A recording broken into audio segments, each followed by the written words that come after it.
Hey there, True Crime family. Welcome to True Crime from My Couch. I'm your host, Allie, and today we're diving into one of the most complex and heartbreaking unsolved cases in American history, the murder of JonBenét Ramsey. Before we begin, I need to give a content warning. This episode contains discussion of violence against a child and sexual assault.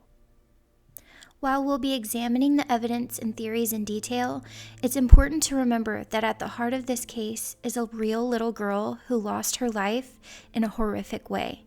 JonBenét was a daughter, a sister, a student, a child with her whole life ahead of her. Let's start with some context about Boulder, Colorado in 1996. Picture a wealthy, peaceful college town nestled against the Rocky Mountains. Crime rates were low, so low that the Boulder Police Department hadn't handled a homicide case in the entire year leading up to JonBenét's murder. This detail becomes important later when we look at how the investigation was handled. The Ramsey family lived in a beautiful 15-room Tudor-style house at 755 15th Street in one of Boulder's most prestigious neighborhoods. Let me paint you a picture of this family. John Ramsey was 53, a successful businessman who worked his way up from the Navy to become CEO of Access Graphics, a computer distribution company. In 1996, Access Graphics had just hit $1 billion in sales, earning John the nickname Billion Dollar Dad in the local press. He'd been married before. He had 3 older children from his first marriage, though his eldest daughter Elizabeth had tragically died in a car accident in 1992.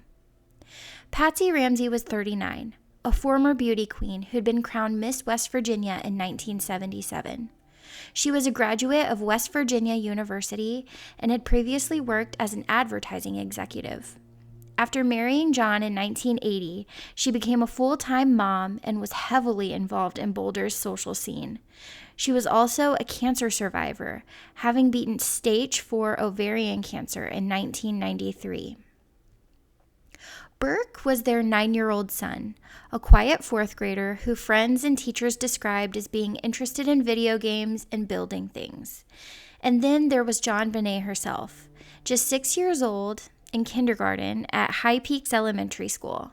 Her full name was JonBenét Patricia Ramsey, named after her father, JonBenét Ramsey, and her mother, Patricia. She was known for being outgoing and precocious, already reading above her grade level. Now, I need to address the pageant aspect of this case because it's often sensationalized in media coverage. Yes, JonBenét participated in child beauty pageants. She'd won several titles, including Little Miss Colorado, National Tiny Miss Beauty, and Little Miss Christmas. But it's important to understand that in the mid-90s, particularly in the South where Patsy was from, child pageants were fairly common in certain social circles.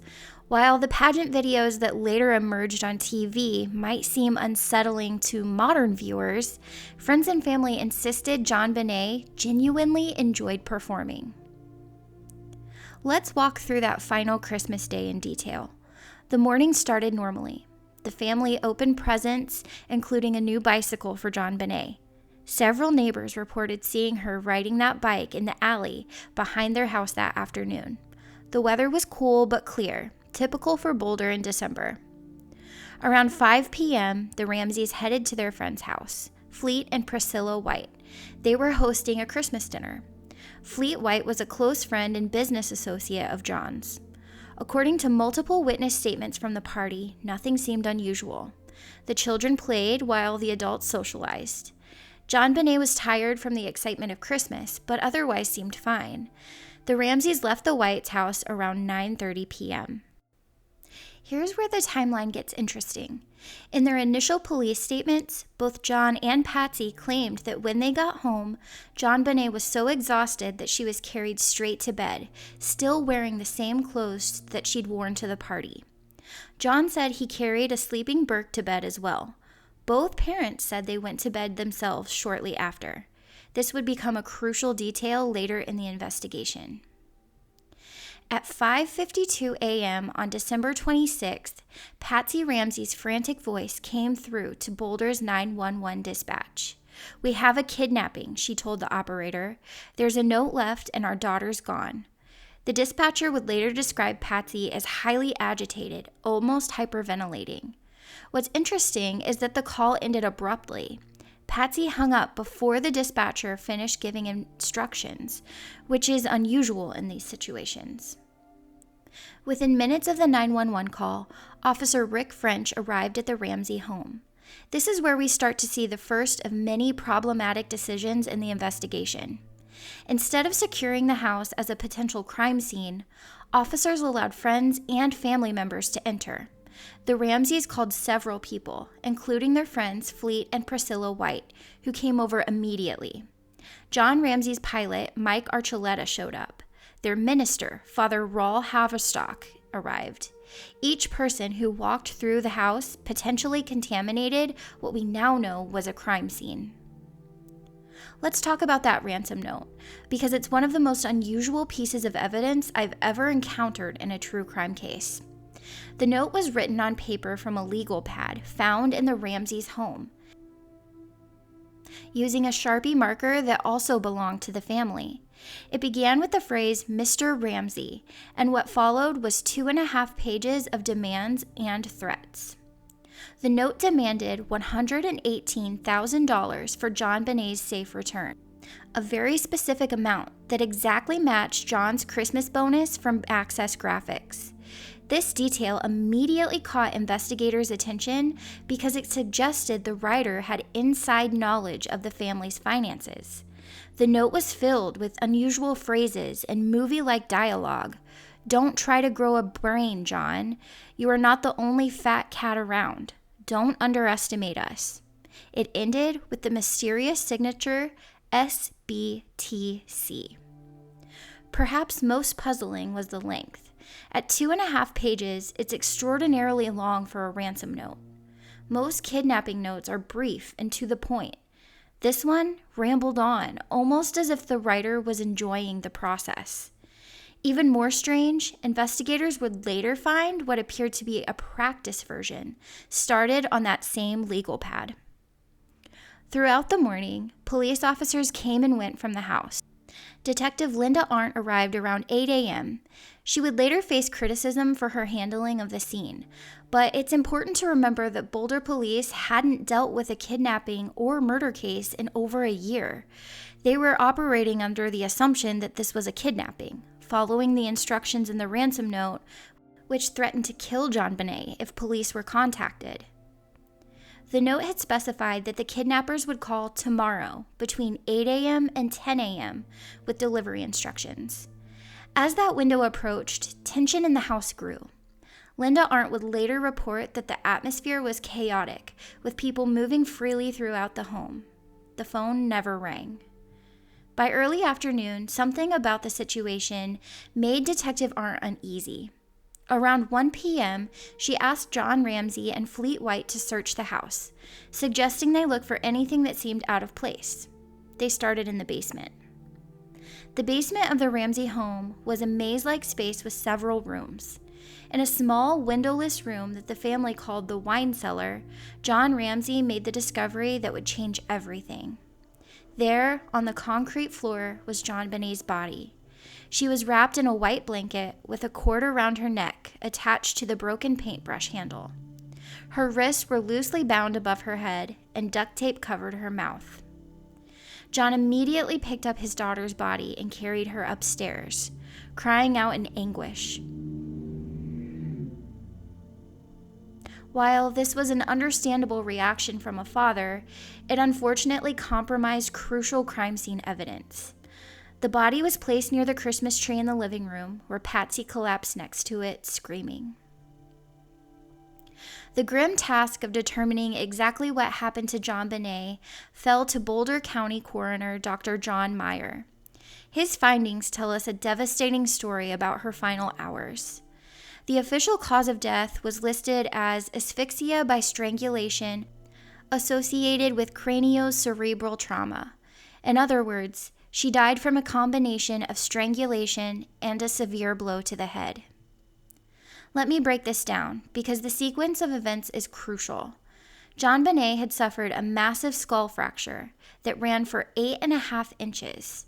Think about that on a 6-year-old's head. The force required would have been tremendous, similar to falling a great height. This blow would have rendered her unconscious almost immediately. But, and this is important, it wasn't what killed her. The coroner found deep ligature marks around her neck from the garrote. This wasn't a simple rope. It was a carefully constructed device made from a nylon cord and the broken handle of one of Patsy's paintbrushes. The end of the cord was tied to the paintbrush handle in a way that allowed it to be tightened. She had petechial hemorrhaging, tiny burst blood vessels in her eyes and face, which tells us she was alive when the strangulation happened. Here's where things get even more disturbing. The autopsy revealed that JonBenét had eaten pineapple shortly before her death. It was still undigested in her stomach. This detail would become incredibly significant because it contradicted the parents' story about her being carried straight to bed. A bowl of pineapple was found on the kitchen table, with fingerprints from both Burke and Patsy on it, though both would later say they had no memory of serving pineapple that night. The time of death was estimated between 10 p.m. on Christmas night and 6 a.m. the next morning. This is a pretty wide window, but it's the best they could determine based on factors like rigor mortis and the digestion of that pineapple. Boulder Police Department quickly found themselves in over their heads. Remember, this was a department that hadn't handled a homicide in over a year, let alone one this complex. Within days, they had called in help from more experienced agencies, but crucial early mistakes had already been made. First, they failed to properly secure the crime scene. On the morning of the 26th, at least 10 people had been allowed to walk through the house while it was supposedly a kidnapping scene. Friends and family members moved freely throughout the rooms, potentially contaminating or destroying evidence. Second, they initially treated it as a kidnapping rather than a potential homicide, meaning they weren't looking for a body or collecting evidence with murder in mind. This changed their whole approach to processing the scene. Third, they didn't separate John and Patsy Ramsey for individual questioning immediately, which is standard procedure in cases like this. The Ramseys were allowed to stay together and communicate with each other throughout that first crucial day. Let's talk about the physical evidence they did collect, because there was a lot of it. The crime scene team found a high-tech boot print near JonBenét's body. They discovered a palm print on the wine cellar door that didn't match anyone in the family. They found a heavy Maglite flashlight on the kitchen counter, wiped clean of prints.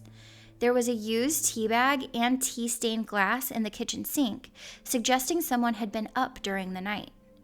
The basement window became a major point of interest. John Ramsey had told police that he'd broken the window himself months earlier when he got locked out of the house and just never fixed it. But here's the thing, there were undisturbed spider webs in that window frame. Spider webs that would have been broken if someone had actually climbed through recently. Some of the most intriguing evidence came from fiber analysis. The crime lab found fibers from Patsy's red and black jacket on the sticky side of the duct tape that had been on JonBenét's mouth. They also found these same fibers in the ligature marks of the garrote. Now, some argue this could be explained by innocent transfer. After all, Patsy had hugged JonBenét earlier in the day. But others point out that finding these fibers specifically in the knots and on the sticky side of the tape is harder to explain away. They also found several dark-colored fibers on JonBenét's body that didn't match anything in the house. And there were those mysterious animal hairs on her hands. Dark-colored hairs that didn't match the family's pets or any animals known to have been in the house. Now we need to talk about the DNA evidence, because this is where things get really complicated. Over the years, this evidence has been tested and retested as technology has advanced, and the results have only added to the mystery. The initial DNA testing found traces of genetic material from an unknown male in multiple locations on JonBenét's clothing, specifically her underwear and long johns. This DNA didn't match John, Burke, or any other known suspect they had tested it against. Pretty significant, right? Well, it's not quite that simple. See, we're talking about extremely small amounts of DNA, and we can't be certain how it got there. It could have been from saliva, sweat, or skin cells. It could have been from someone who actually touched her clothing, or it could have been transferred during manufacturing or packaging. This is something a lot of people don't realize. Touch DNA is incredibly sensitive. You can find someone's DNA on an item they never actually touched, just through secondary transfer. What makes this even more complicated is that they found DNA mixtures in several areas, meaning DNA from more than one person. Most of the touch DNA analysis was inconclusive because so many people had been through the crime scene. In 2008, District Attorney Mary Lacy made a controversial decision. Based on the DNA evidence, she issued a formal letter exonerating the entire Ramsey family. She wrote that the DNA pointed to an unexplained third party, but many experts criticized this decision, saying she'd oversimplified complex DNA evidence to reach that conclusion. We need to dig deeper into this ransom note because it's one of the most unusual pieces of evidence I've ever seen in a true crime case. Let me share some of the actual language with you. The note began, "Mr. Ramsey, listen carefully. We are a group of individuals that represent a small foreign faction. We respect your business, but not the country that it serves." The note goes on to demand the sum of $118,000 for JonBenét's safe return. The writer warns that if the money isn't delivered properly, your daughter will die. They claim to be watching the house. You can try to deceive us, but be warned, we are familiar with law enforcement countermeasures. Then, there are these almost theatrical phrases like, "Don't try to grow a brain, John," and "Don't underestimate us." Handwriting experts from around the country analyzed this note. While they couldn't definitively match it to Patsy Ramsey, they also couldn't eliminate her as the writer. What's particularly interesting is that whoever wrote it seemed comfortable in the house. They knew where to find a pad of paper and a Sharpie. They took the time to write a practice note. They knew about John's bonus amount. In the days following the murder, the Boulder Police Department began to face intense criticism for their handling of the case. They'd made several crucial mistakes in those first hours, mistakes that would haunt the investigation for years to come. Think about this. In most child murder cases, investigators separate the parents immediately and interview them individually, but the Ramseys weren't formally interviewed until 4 months after JonBenét's death. By then, they'd hired lawyers and a public relations firm. They appeared on CNN just days after the murder, which many found unusual for grieving parents. In 1998, then District Attorney Alex Hunter convened a grand jury to review all the evidence of the case. This wasn't just a quick process. The grand jury met for 13 months, hearing testimony from dozens of witnesses and examining hundreds of pieces of evidence. What happened next would remain a secret for years. In 1999, the grand jury voted to indict both John and Patsy Ramsey, but not for murder. They were to be charged with child abuse resulting in death and accessory to first-degree murder. Here's the fascinating part. DA Hunter refused to sign the indictments, saying there wasn't enough evidence to prove guilt beyond a reasonable doubt. This decision wouldn't become public knowledge until 2013, when a judge finally ordered the release of portions of the indictment. The actual language from these indictments is pretty striking. The grand jury wrote that both John and Patsy did permit a child to be unreasonably placed in a situation which posed a threat of injury to the child's life or health, which resulted in the death of JonBenét Ramsey. They also believed each parent did render assistance to a person with intent to hinder, delay, and prevent the discovery, detention, apprehension, prosecution, conviction, and punishment of such person for the commission of a crime, knowing the person being assisted has committed and was suspected of the crime of murder in the first degree and child abuse resulting in death.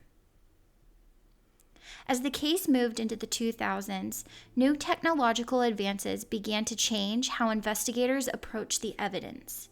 The Boulder Police Department created a cold case unit specifically to handle unsolved murders like JonBenét's. They began using new forms of DNA testing and forensic techniques that hadn't existed in 1996. In 2006, the case took another dramatic turn when John Mark Carr, a 41-year-old teacher living in Thailand, confessed to killing JonBenét. He provided details about the crime that seemed convincing at first, and he was extradited back to Colorado. But here's the thing. His DNA didn't match the evidence from the crime scene, and investigators discovered he couldn't have been in Boulder at the time of the murder. His confession was false. That same year, Patsy Ramsey lost her battle with ovarian cancer. She died maintaining her innocence, never knowing what really happened to her daughter. John Ramsey would later remarry, but he's continued to speak out about the case, pushing for new investigations and testing of evidence. Let me bring you up to speed on where things stand today. The Boulder Police Department maintains an active investigation into JonBenét's murder. They've investigated over 21,000 tips, letters, and emails about the case. The case file now contains more than 60,000 pages of documents. They're using new DNA testing methods that weren't available in the 90s. They're re-examining evidence with new technology, looking at things that were too small or degraded to test before. But here's what makes this case so fascinating and frustrating. Every piece of evidence seems to point in multiple directions. That unidentified male DNA might suggest an intruder, but then you have to explain the ransom note written with materials from inside the house. The fiber evidence could implicate family members, but then there's that palm print that doesn't match anyone known to have been in the house. After decades of investigation, 3 main theories have emerged about what happened that night. Let's examine each one carefully. The first major theory is that an outsider broke into the house and committed this crime. Those who support this theory point to several pieces of evidence. First, there's that unidentified male DNA found on JonBenét's clothing. They argue this is proof that someone outside the family was involved. There's also that mysterious high-tech boot print found near her body, and the unidentified palm print on the wine cellar door. Some have suggested that since John Ramsey's company, Access Graphics, had just publicly announced hitting $1 billion in sales, this could have made the family a target. But there are significant problems with the intruder theory. First, how did this person know so much about the family? The ransom note specifically asked for the exact amount of John's bonus. They knew their way around the house well enough to find writing materials and spend time composing a lengthy note. They knew where to find JonBenét's bedroom, and perhaps most puzzling, why would an intruder spend so much time in the house writing a ransom note for a kidnapping that they never intended to carry out? The house showed no clear signs of forced entry. While there was that broken basement window, remember those undisturbed spider webs? Also, the family's dog never barked that night, which you might expect if a stranger entered the house. The second major theory suggests that someone in the family was involved. Supporters of this theory point to the fiber evidence matching Patsy's jacket, found in suspicious locations like the garrote knots and the sticky side of the duct tape. They note how the ransom note was written with materials from inside the house, and how its writing style shared similarities with Patsy's handwriting, though experts could never definitively match it. They also point to behavioral elements, the unusual CNN appearance, the delayed formal police interviews, the contradictions about the pineapple. Some investigators found it odd that the parents didn't immediately search the house when they found the ransom note, as many parents would. However, there are significant problems with this theory too. There was no history of abuse in the family. The Ramseys fully cooperated with DNA testing and handwriting analysis, and that unidentified male DNA remains unexplained. Plus, many who knew the family simply could not believe that they were capable of such an act, particularly against their own daughter. The third major theory suggests that Burke, who was 9 at the time, was somehow involved, and that the parents covered it up to protect him. This theory gained traction partly because of the pineapple evidence, his fingerprints were on the bowl, and some behaviors people found unusual, like him staying in his room during the initial chaos of the morning. But I want to be very clear about something. The Boulder Police Department has stated repeatedly that Burke was never a suspect. He was formally cleared by DNA evidence. At 9 years old, many experts doubt he would have had the physical capability to commit this crime or the sophistication to stage such an elaborate cover-up. He maintained his innocence throughout his life and has even successfully sued media outlets for suggesting his involvement. In the past few years, we've seen some interesting developments in this case. The Boulder Police Department announced in 2021 that they're working with genetic genealogy experts to analyze that unknown male DNA profile. They're using the same techniques that have solved other cold cases around the country. They've also partnered with private labs to use new testing methods on small or degraded pieces of evidence that couldn't be tested before. The case remains active, with investigators still following up on new tips and leads. As we wrap up this examination of the case, I think it's crucial to remember the real little girl at the center of it all. JonBenét Patricia Ramsey was born on August 6, 1990 in Atlanta, Georgia. She was named after her father, JonBenét Ramsey, and her mother, Patricia. By all accounts, she was a bright, energetic child who loved performing and brought joy to those around her. Her kindergarten teacher described her as an advanced reader who would help other students with their work. She enjoyed singing in their church choir. She was excited about learning to play the violin. She had a special bond with her older brother Burke, despite their age difference. She was, in so many ways, a normal 6-year-old little girl who should have had her whole life ahead of her. This case changed how America viewed child safety. It sparked discussions about everything from police procedure in child murders to media coverage of crimes involving children. It exposed weaknesses in how small police departments handle major cases, and it remains one of the most studied and debated criminal cases in American history. If you have any information about the murder of JonBenét Ramsey, no matter how small or insignificant it might seem, please contact the Boulder Police Department tip line at 303-441-1974. Sometimes the smallest detail can help solve a case. I'm Allie, and thank you for staying with me through this detailed examination of JonBenét Ramsey. Remember to hold your loved ones close, and I'll see you next time on True Crime from My Couch. If you haven't already, please make sure to hit the subscribe button and leave me a comment. Let me know what your theory is on this case. It's one that I have covered for as long as I can remember, and I genuinely go back and forth a lot on this one. If you want my opinion, I tend to lean towards an intruder. But I would love to hear what you have to think about it and would love to talk to you about it in the comments. So I will talk to you guys next week. Thank you. Bye.